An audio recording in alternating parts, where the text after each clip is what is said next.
Nyt jutellaan vähän metsästyksestä. Ja pohjatietona heti tähän kärkeen teille mahdollisille ulisijoille siellä ruudun toisella puolella. Mä olen kotoisin maalta. Ihan siis todella pienestä paikasta keskeltä metsää. Mä oon asunut siellä mun elämästäni ensimmäiset 20 vuotta.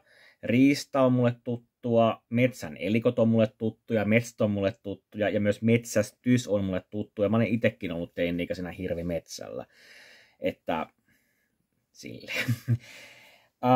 Korkeimman hallinto-oikeuden nyt maanantaina tekemien päätösten mukaan Riistakeskus myönsi vuonna 2022 poikkeuslupia karhujen metsästämiseen ilman riittäviä perusteita, joten päätökset ovat olleet laittomia.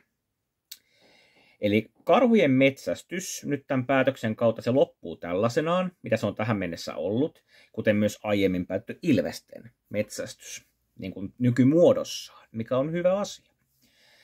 Lupia on siis myönnetty löyhin perustein, koska ihan EUnkin mukaan niin suurpetojen metsästys on kielletty, ja niitä saa metsästää vain ja ainoastaan poikkeusluvalla, kuten esimerkiksi vahinkoperusteen tai muun pakottavan syyn perusteella. Tämähän on aina näitä tulkinnanvaraisia juttuja, että mikä on se muu pakottava syy, että se luvan antaja voi olla asiasta vähän löyhempi, kuten tässä on nyt sitten nähty, että ei ole ihan täysin pakottava syy välttämättä kuule ollutkaan tällä kertaa. Ja pitää kuitenkin muistaa se, että karhukanta on laskenut Suomessa. Onneksi kumminkin myös myönnettyjen lupien määrä on laskenut, mutta silti se on ollut liikaa ja onneksi se nyt muuttuu. Metsästyksen nykytilaa puoltavat ja siellä. Oletteko te miettinyt koskaan sitä, että ehkä niitä peurakolareita ei välttämättä tulisi niin paljon, jos suurpedot saisi tehdä metsässä, eli kotonaan, sitä mitä ne luonnollisesti tekee? Onko tämmöinen tullut kenties koskaan mieleen? Ja mua suorattuna naurattaa aina, kun jengi periaatteessa ihmettelee sitä, että metsässä on eläimiä.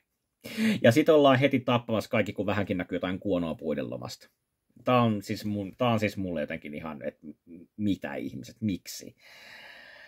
Muutenkin metsässä asuvat eläimet, villieläimet, he tuntuu vähenevän koko ajan ihmisen toiminnan takia.